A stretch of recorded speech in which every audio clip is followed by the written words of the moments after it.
Probably one of the difficult things about the disease is there's nothing tangible 95% of the time. And it's just a normal life, and, get over it. Get on with life, don't be so dramatic. And then the other times, it's really scary. It's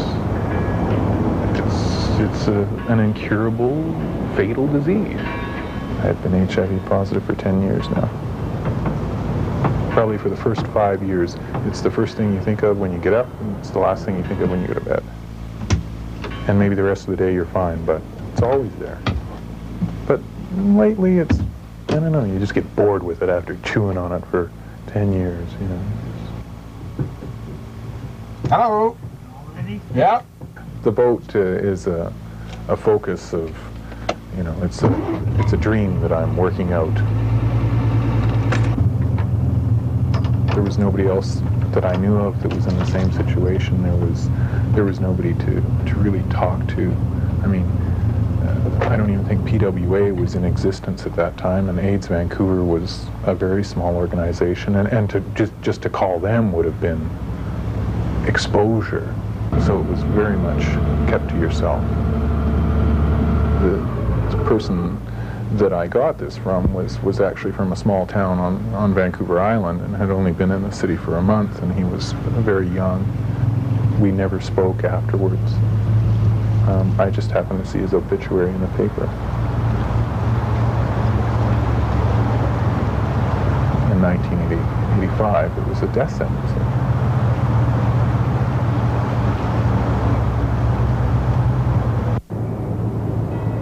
When I found out, I was terrified. I didn't know anything about it. Later, I was called into a clinic at the hospital and was told that I had the HIV disease. You can't prepare yourself for it, no matter how much you want to. Being told that you're positive is a life-changing situation. So it was very frightening to know that there was this disease that you had in your system that could kill you. How do you tell me that I have this life-threatening disease, for the rest of my life? I never thought the disease would go away. If anything, I thought it would progress a lot quicker. Being as slim as I am, I thought it would actually hit me a lot harder and a lot quicker because of the lifestyle that I had when I was younger. I think I started being an open HIV positive gay man is when I started working for the Walk for AIDS as a volunteer in 1989.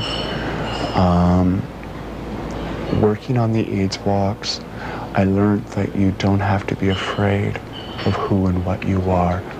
And if you can stand up and be strong enough to say to someone, I'm HIV positive, you've got a lot more going for you than if you are still in denial and fear.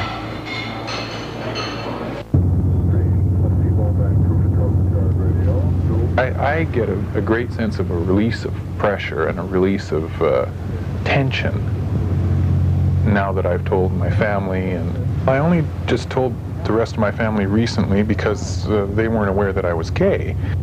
You had to deal with the gay issue before you could deal with the disease issue.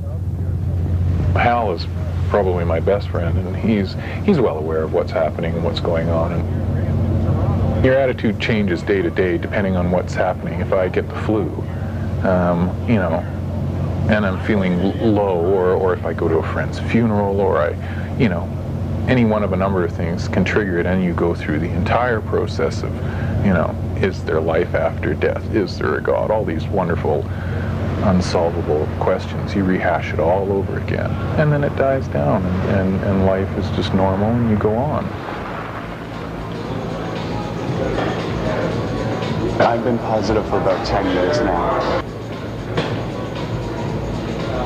I guess what makes me cry about my life is that it's going to end up shorter than what I would like.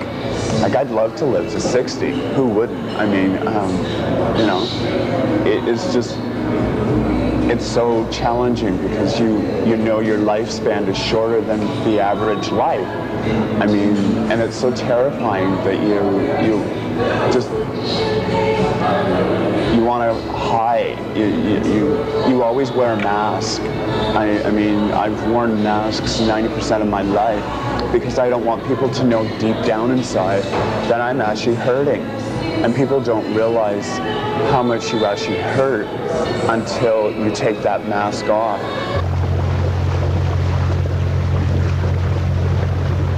You become so overexposed to it. I mean, you can't tear yourself up every 6 months going to a friend's funeral, so I think you sort of build a bit of insulation to it, and you become somewhat jaded and sort of numb to it. I tend to deal with things through humor, and there's some pretty black jokes, pretty morbid stuff. My doctor called one day and you know, left a message saying that I should get back to them and it was urgent, and my friend said, "What's she going to tell you, you're dying?" You know. we find this stuff quite amusing. Okay, I'm dying. I'm on medication. I may be on morphine. I'm not saying enough just to have a real good conversation. I'll probably say things that I will regret later, but I mean, I'm passing away, so it's, I mean, they're not going to dig me up and, you know, kick me back in again. It's not really a physical thing. It's more this sense of you can feel that there's things not right in your body, and it almost it outrages you to realize that there's things going on that you can't control and that you can't change, and that remind you constantly that things are not right. I was hospitalized once for 7 days because of a very minor issue, but because the doctors only saw those 3 initials, HIV, I ended up spending 7 days in a hospital. You know, being left alone for 3 days other than somebody in a beekeeper's outfit coming in to feed you, you know, that really shakes up your psyche.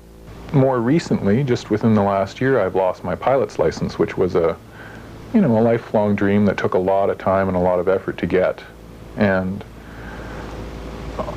although there's no physical effects within me, their guidelines are so conservative and so expensive to meet. It's forced me to lose my license, which was very important to me. And I have a fear of hospitals that verges on a phobia, so I think this is probably the best dealing that I will do, and I'm not really sure. I don't understand how people continue on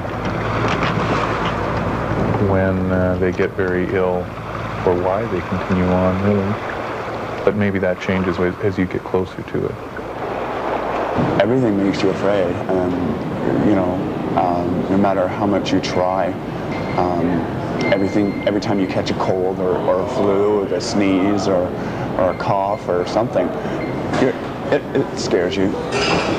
Honestly, with my system the way it is, I think within the next year I'll probably pass away. I don't want to feel that way. I know I shouldn't feel that way. I should have a long-term goal and say, okay, yeah, I know I'm going to live another 10 years, but you've got to face reality.